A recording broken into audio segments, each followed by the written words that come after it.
I have in front of me code books from every era back since the very first one ever in 1897. I've got some like just really old gold here. And what I've been doing is I've been doing deep dives, studies on every code that we have and where they came from and why. And I found out a bunch of crazy stuff about MC and AC cable. Let's break into it.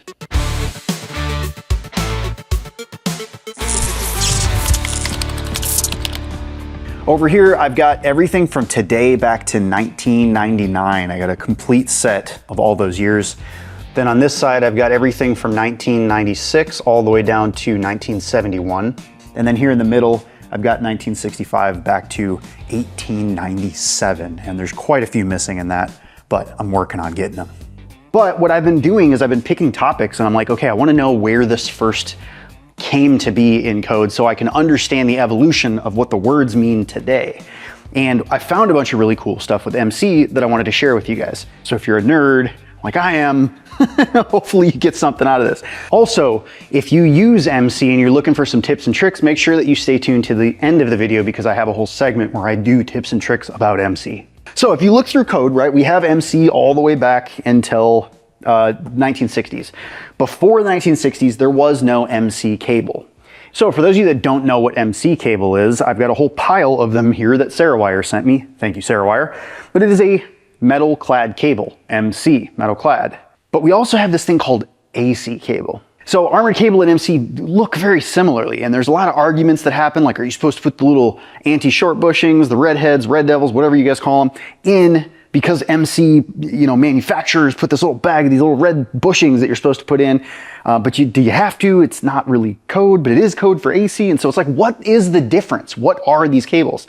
That's what I set to find out. So from 1925, we have our very first instance of armored cable. Now, I will say I don't have any code books before 1925, so I'm sure there's other editions that were earlier than this, like 1907, stuff like that, but I haven't found them yet. But we do talk about AC, armored cables. There's not a whole lot. There's just like two little points in here, and then there's like other mentions of it. There's nothing about there being a bonding strap, and there's nothing about making sure that there's a little bushing. But once we move forward to 1937, we have this protecting cable at the ends that makes sure that anytime you're installing AC cable, that you, the electrician, need to do something to protect the conductors inside of the sheath. And that means putting a little bushing. So that appears very early, 1937. It was actually the first code that looks like these codes, where there's chapters and articles and all that kind of stuff. Before that, code looked way different. So then, fast forward, we have AC cable for decades. We get to 1959, they start expanding the different kinds of AC cable. So we have, in the 1959 NEC Article 334 is called armored cable. And for types AC, ACT, ACV, and ACL. So there were four primary types of AC cable that were used. So AC had like rubber conductors, right? The insulation was rubber. ACT had thermoplastic, so a different kind. A lot of our conductors nowadays are actually thermoplastic. ACV, which is like a varnished cloth, sort of. And then ACL was lead-based insulation. And any of you, I have a home from 1968. We have lead addendums to show, or to tell us like, there used to be lead in your house. You might get lead poisoning. So we don't use that anymore.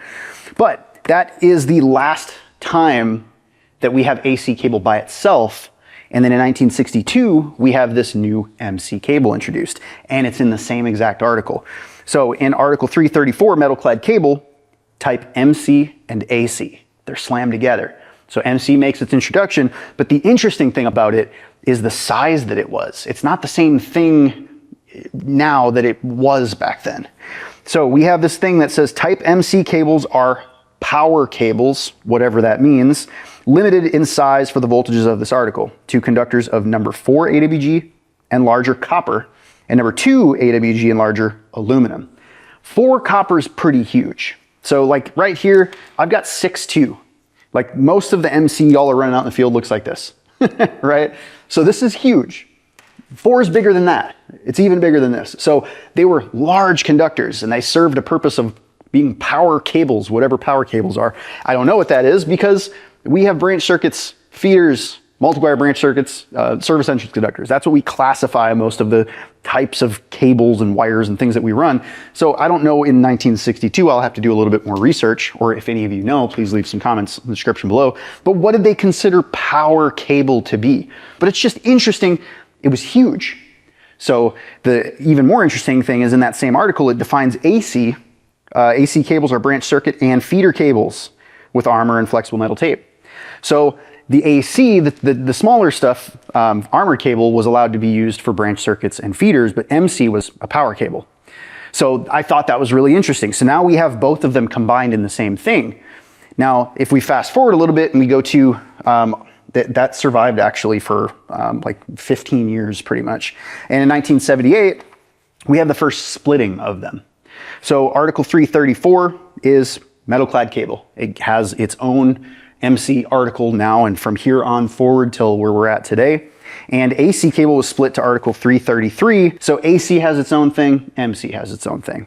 So what is the actual difference between MC and AC? Well, I've got both in front of me. So from the outside, you can't tell a difference. They look identical. There's both, interlocking armor. This one just says 12.2 MC. This one says 12.2 AC. But once you open them up, you see that there's actually different things going on. So inside of the MC, we've got a black, white, and a green, all insulated conductors, and we've got this mylar covering that encircles all of them. There's no bonding strap. It's just MC, right? But if you open up AC, what you're gonna notice is paper. So each one of the conductors is individually wrapped in paper, and there's only a black and a white. There's no green.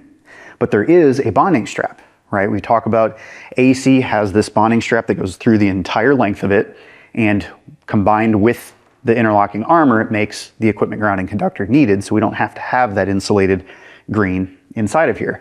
Now, the other thing that you're going to notice is this is a really, really thin bonding strap, whereas if you look at medical grade MC, it's really thick. So just the differences between those two alone, you can tell you're working with AC because there's a difference between medical grade MC and medical grade AC, but there's also medical grade AC as well.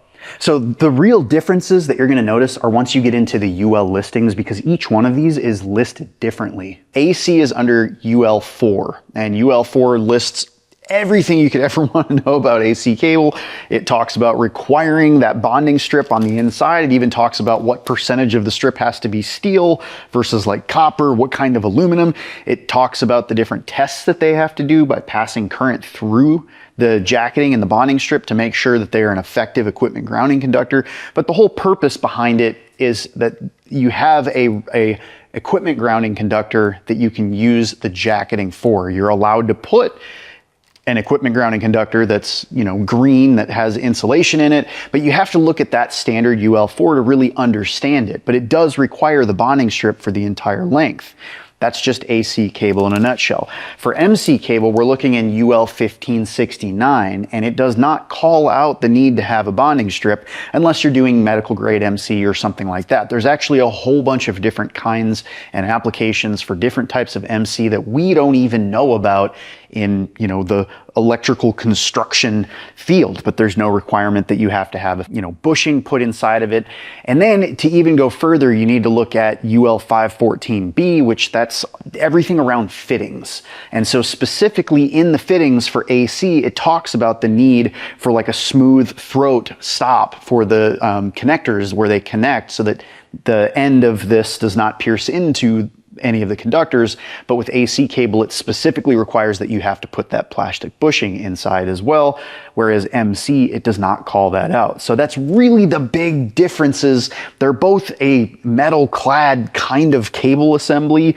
They both use an interlocking armor, cable armor, so they're both kind of armored cables and metal clad cables. They're just slightly different in their listings. Let's talk about a bunch of different kinds of MC. Any MC that we're using out in the field is like 12.2 MC. And what that means is it's 12 gauge conductors. The thickness is 12 gauge. And there's two current carrying conductors, there's a black and a white, that constantly carry current at all times. So 12.2, two current carrying conductors. Now we could have 12.3. So you can have two hots and a neutral that are shared, and a shared equipment grounding conductor, but you have three current carrying conductors essentially. So two hots and a neutral, 12.3. A lot of times we use this for I don't know, three-way switching will run travelers between our switches. The next one that you're going to come across is 12-4 MC. So in this one, we have 4 current carrying conductors. Basically, we have a black, red, and a blue, which are our 3 ungrounded conductors, our 3 hots. And we have an equipment grounding conductor and a shared neutral. So these, a lot of times, if we're doing like office buildings, we've got a whole bunch of office suites, we'll just split. Several of them are on black, several of them are on red, several of them are on blue.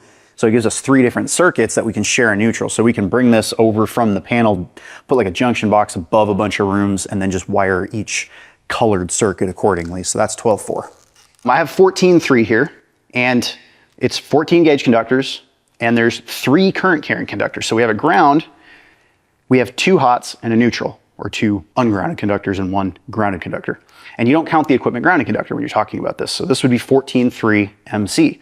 Now, what's interesting about this one is that these are all stranded. A lot of people might not realize, like, oh crap, I can actually get MC in stranded conductors.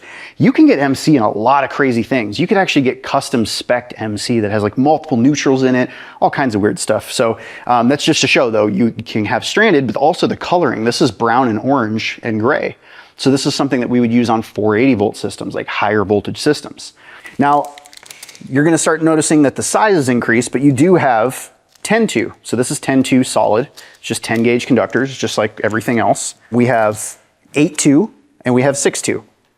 And you can have 8-3, 6-3, you can have all of that. The next one is hospital grade MC. So you'll notice that there's this like green painting on it. Sometimes you'll have them where like the entire roll is green, but all hospital grade MC comes with this bonding strap. So the bonding strap is sort of like a backup ground, you could think of it. We have an equipment ground here. This is what gets terminated to the actual devices inside the box. But this bonding strap gets cut off when we put the cable into a connector. And it's just it makes intimate contact through the entire length of the jacketing. So that way, if in hospitals, everything's about redundancy, right? So we have a redundant equipment grounding conductor as long as the armor has this bonding strap. If it doesn't, then it's not a good equipment grounding conductor, but that's the reason that we have the bonding strap inside of hospital grade MC. Next up, we have this MC with red on it. This is 12-2 NPLFR, so that's non-power limited fire riser MC. So we would use something like this where we need to have like a 2-hour fire rating. Meaning we need these to stay energized during a fire. And a lot of times this is used here in like multifamily buildings where you're going in between separate floors. So you don't want the cable to fail during a fire. You want something that's fire rated that can still work while the fire is going on. And then the last kind of like unique one that SarahWire sent me was this. This is stranded 12-2, but it has these extra 2 conductors inside of here. So these are signaling circuits, remote control signaling circuits, either class 1, class 2, but there's a purple and a pink inside of here. So if you have a bunch of lighting that you're doing, this is all sprayed yellow, so all of their lighting MC has this yellow marking on it. And these 2 conductors can be used for 0 to 10 volt dimming. So you can actually get these remote control and signaling conductors in the same conduit as you have with the power circuits. So I just think that's pretty cool. There's a lot of different use cases for MC. All right, so now that we got all of the fluffiness out of the way, let's go do some demonstrations, actually talk about some useful tips for installing MC cable. All right, the first big tip when you're using MC is to make sure that you pay attention to which way the wire is supposed to be pulled. So if you look at this with, I guess, a dark background on it, you can kind of see that these convolutions are arrow shaped. So they point a specific way. What I like about SarahWire stuff is they actually draw arrows on it, because sometimes it is kind of hard to see. You know, some of the jacketing has a little bit lower profile than others, like different sizes. So sometimes it can be a little bit difficult to try to figure out which way that you need to pull the MC. If you pull it against the grain, opposite of that arrow, it's a lot more aggressive on like the back sides of that arrow.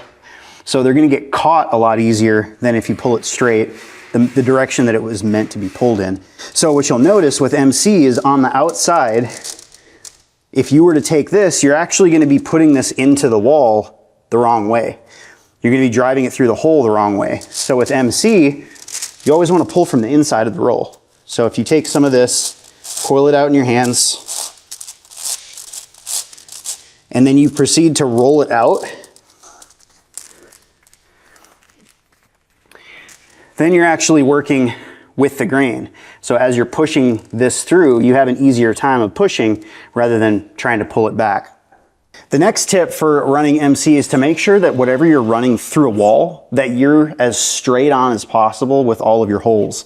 If you have a whole bunch of holes that you're just randomly drilling and they're not even with each other, you're gonna have a lot harder time. It's just gonna catch on more things. There's gonna be more friction, and all of those convolutions are gonna catch on every single surface that you're pulling. So you always wanna make sure that your holes are in line with each other and that they're drilled straight through the stud, that they're not drilled at angles. So to illustrate that point, let's just pick a whole bunch of random places.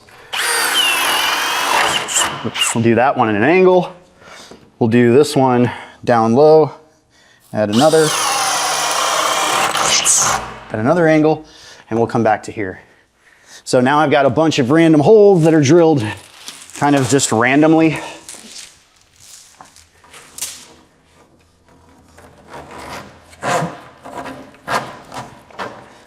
Look at that. I've only gone through 3 studs and it's already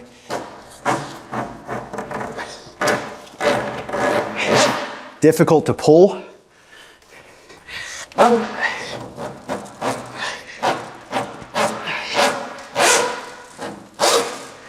Versus just going straight. Pulls in, pulls out. Now, on the note about the ease of pulling, Sarawire claims that their cable is able to be pulled easier and faster. So what they did is they came up with a brand new UL test, got it approved, and they did a test that showed that their cable pulls with a 5.09 pound pull force.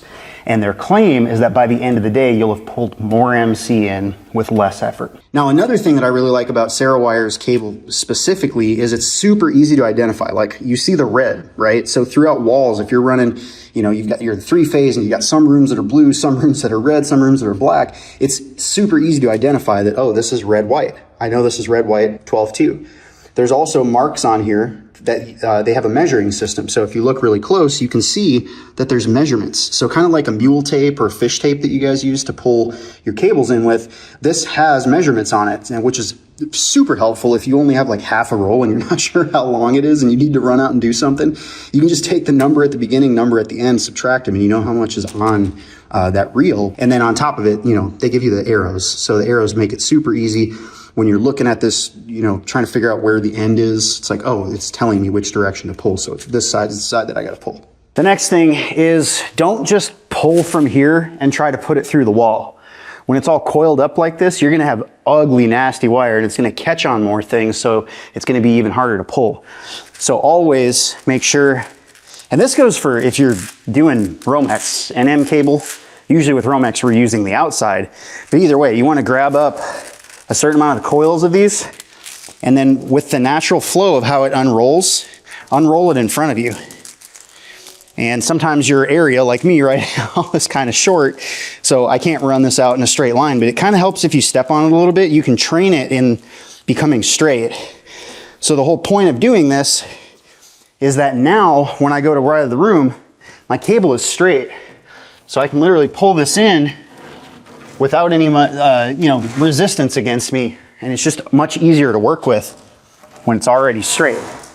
Now, another thing that's really important to notice when you're working in commercial around these metal studs is each one of the holes that are in here that are that come from the manufacturer, they're punched in a specific direction. So every single one of them are usually punched from the inside through to the back. And what that causes is the inside material pushes slightly outward, but then so does the outside metal.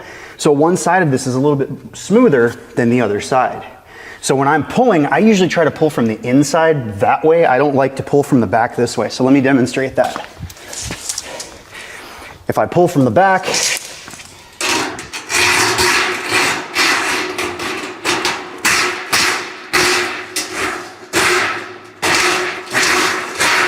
it's just a lot harder to pull. You can get it done, but watch what happens when I do from the other side.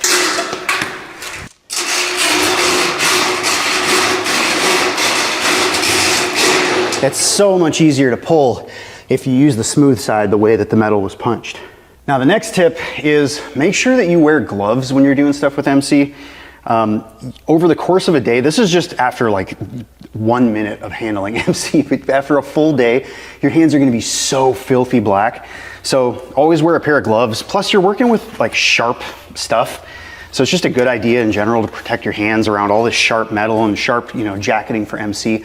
Just wear gloves. The next thing you need to consider when you're running MC and really any cable assembly conductors is the amount of bend that you put in the cable. You're not supposed to kink conductors. There's a certain amount of bend that we need to have just so we don't damage this armor. So with this, you wouldn't want to come in here and then bend this down and kink it, because now you have exposed conductors. And a lot of people mess that up, and this is actually a code violation. You don't want exposed conductors, you don't want to damage the armor, because like there's no undoing that, all right? So if you end up damaging it, cut it off and start over. Now in Article 330.24, it actually talks about the radius of the bend. So what we have to do is you have to figure out what is the thickness of your MC. So this is about a 1/2 inch. We can just stick with a 1/2 inch. And you have to go 7 times the diameter of this cable from the outside to outside. So if that's a 1/2 inch, well, that's 0.5 times 7. That's 3.5 inches. What that means is any bend that I do, the radius from, the center point of a circle to the outside is the radius. I need to have 3.5 inches all along that bend. So when you stick this in, you may have to like re-drill your hole up to give you a little bit more space, or, figure out a way to come back down. But like that's another reason why drilling so close to the box right here is not a good idea. But it's also a better idea to come in from this side, because now if you come in from this side, you can keep that radius, right? It's just more gentle on the material. That's why if I'm ever mounting boxes and I know I'm coming from this way, I won't put the box on this side, I'll put it on the other side. Or if I do, I'm gonna drill my hole way higher, so I have this kind of arc that's going through, and I would just have to secure closer to the box. But if I drill up, then that's not a problem. So just maintaining that bending radius, and you kind of have to be clever with it a lot of times, but most of the time it's just a matter of which side you mount something on. If you're in steel studs where you've got like a C channel, a lot of times you can't put it on the other side, but you could take another piece of C channel and cut it and put it on the back side, so now you've got a full rectangle and you could mount to that rectangle. So sometimes you just got to be a little bit clever with your MC. Now, the last tip is, this is just really a personal preference. I like me and anybody working for me to use a rotosplitter. You don't have to, but I just prefer it. So when you have a rotosplitter, like, okay, my connector is going to go right here. I want this much conductor to be in the box, so I need to strip the jacketing off. So I prefer using something like this, rotosplitter, because it cuts to the right depth where it doesn't damage the actual conductors on the inside, and it's really easy to tear that off. So if you look, there's nowhere where this little round blade inside of here cut into those conductors. And it just leaves a really, really clean finish at the tip. And I always, just kind of by default, I like to trim that little point off of the end. You're still gonna have a sharp edge all the way around this, and whether or not you wanna use anti-shorts or not, it's up to you. I think using them is just another layer of going beyond the minimums. So it's absolutely okay to do that. But now you don't have this piercing sharp piece of metal going in here, and it's not all mangled because you ended up breaking it. Now that argument falls apart though. So what happens when we have really large MC is we don't have a tool like this for it. So we still do have to default to going back and breaking the end of it. But when you do break the end, just break it. There's the part in front that is tucked underneath. That's not the part that you want to cut. The part that's left over, that's overlapping, is the part that you want to cut. So I just go like this and then break it off. But you will see that the end of it's all mangled. So let me get this off of here. The ending of it on this is all mangled up, right? We've got like a perfect fish hook on there that will snag on something. So you do have to make sure that you do the same thing, that you kind of make sure that the end's not sharp. So it's still okay. I still have like a good, end that I could put a connector on. And let's just snap one on here. Boom. There's nothing wrong with that. If I look down inside, there's nothing piercing into the conductor. That means this thing is doing its job. and there's no issue. So just make sure when you're dealing with like a sharp piece of metal at the very end that it's not gonna somehow pierce into the insulation and cause a short inside of here. Also, getting these things off can kind of suck. Some of these, if you just twist, they come right off. Others don't. Others have like several pieces. So, you know, something like this has a screw. If you take that screw off, you can loosen this and you can actually get these cables back out. But working with MC just kind of sucks in that way.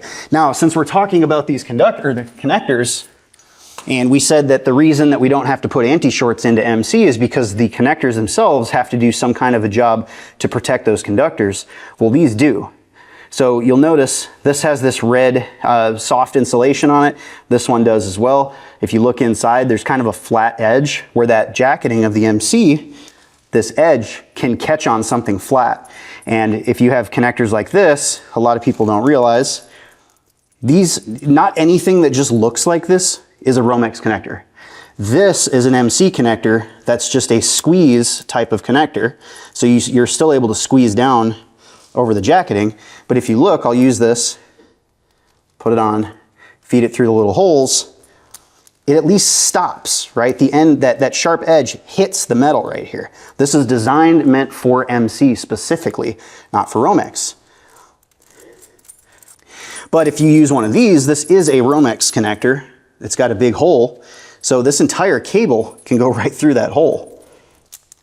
Right? Like this is not meant to be used with MC. I've even seen people where they do this, where they let the jacketing come out and then they squeeze it on and it's just sitting there like that. This is not okay to use. You can't use Romex connectors. You do have to use an MC connector, whether it's squeeze on or whether or not it's snap on. This is a double barrel. It just means that you can put two different pieces of MC into it. Always to like make sure that those are snapped all the way in and that they're not going to come out. But that's putting connectors onto MC. All right, so that's all I got. Hope you guys learned some stuff and found my nerdiness with all of this kind of cool. Let me know if you got any comments, questions, concerns, and I will see you in the next one.